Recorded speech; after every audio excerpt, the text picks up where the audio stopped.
बिस्मिल्लाहिर्रहमानिर्रहीम। अस्सलामु अलैकुम नाज़रीन। तमाम तारीफ़ें खालिक़े कायनात के लिए जिसके दस्ते कुदरत में मेरी और आपकी जान है। लाखों करोड़ों दरूदो सलाम खातिमुन नबिय्यीन रहमतुल लिल आलमीन सल्लल्लाहु अलैहि वसल्लम पर और उनकी आल पर। आज मुख्तसर सी हाज़री, जितनी भी अपडेट्स हों वो अपने भाइयों के लिए, कम्युनिटी के लिए लेकर आता हूँ। तो मुख्तसर सी अपडेट आपके साथ के सोमवार से 26 तारीख से कोरोना वायरस के बढ़ते हुए जो ख़तरात हैं उनके पेश नज़र एक नया DPCM जो है वो आने जा रहा है। तो मैं अपनी कम्युनिटी को, अपने तमाम भाइयों को मतला करना चाहता हूं कि जो अगर किसी दूसरे मुल्क में हैं, यूरोप के, वहां से वापस इटली आना चाहते हैं, किसी जगह पे हैं या इटली से जाना चाहते हैं, अपने मुल्क के लिए निकलना चाहते हैं, तो उनको मेरा यही मशवरा है, मेरी ये राय है कि वो कोशिश करें कि जितनी जल्दी अपने शेड्यूल हैं उनको मुकम्मल कर लें।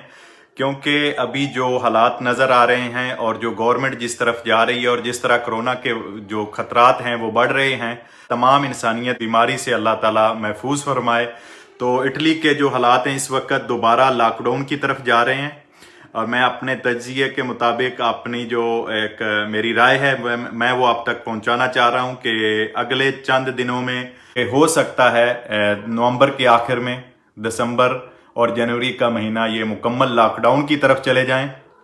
तो उसमें जो 26 तारीख है सोमवार, उससे नया DPCM है वो आने जा रहा है। और उसमें ये बात हो रही है कि जितनी दुकानें हैं, बार हैं, रेस्टोरेंट्स हैं, ये सुबह 5 बजे से शाम 6 बजे तक ही खोले जाएंगे। ऑलरेडी कर्फ्यू में लोम्बार्दिया, कंपानिया, पीमोंते चला गया है और बहुत सारे जो सूबे हैं वो भी अनकरीब कर्फ्यू लगाने वाले हैं, दूसरे सूबों की तरह लॉकडाउन करने वाले हैं रात को, ये टाइम कम करते जा रहे हैं।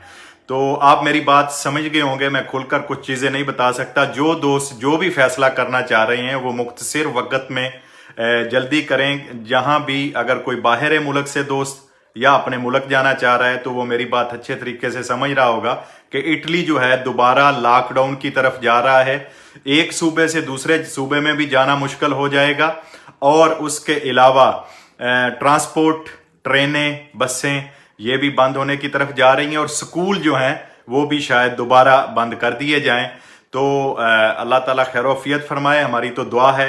लेकिन इसके साथ साथ जैसे बुजुर्ग कहते हैं कि दुआ के साथ दवा भी होनी ज़रूरी है, अपनी एहतियात भी करनी ज़रूरी है। तो आप सब से सिर्फ चंद मिनट के लिए मेरी यही हाजिरी थी कि जो भी जिस दोस्त ने प्रोग्राम ऑर्गेनाइज करना है, जो भी शेड्यूल बनाना है, वो कोशिश करे जल्दी उसको कवर कर ले ताकि ये दोबारा जो खतरात हैं ये कोरोना वायरस के इटली के लिए दोबारा लॉकडाउन की तरफ हालात जा रहे हैं। और इस वक्त अगर आप दिसंबर की या जनवरी की कोई ट्रेन की टिकट बुक करना चाहें, किसी हॉस्पिटल में बुकिंग करना चाहें, तो वो भी बंद हो गई है। बहुत सारे नोटिफिकेशन जो हैं वो इदारों को पहुंच चुके हैं कि कब से, किस तरह, किस वक्त से मुल्क को लॉकडाउन करना है और कितने महीने के लिए इन्होंने करना है। तो बहुत सारा मीडिया जो है इस वक्त वो खुलकर चीज़ सामने बता नहीं रहा, स्टेप बाय स्टेप ये बता रहे हैं।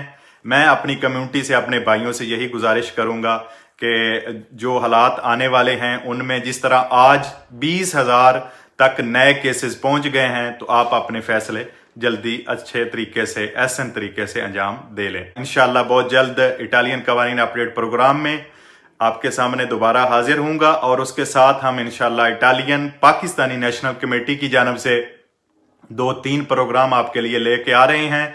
उसमें जो हमारे साथ मौजूद होंगे कानून के हवाले से, बोनस के हवाले से बताने के लिए स्पेशलिस्ट, और उसके साथ इंशाल्लाह हम कोशिश करेंगे इटालियन पाकिस्तानी नेशनल कमेटी के प्लेटफार्म से आपके लिए इटालियन लैंग्वेज का कोर्स भी लेके आएंगे। तो हमारे साथ रहिएगा।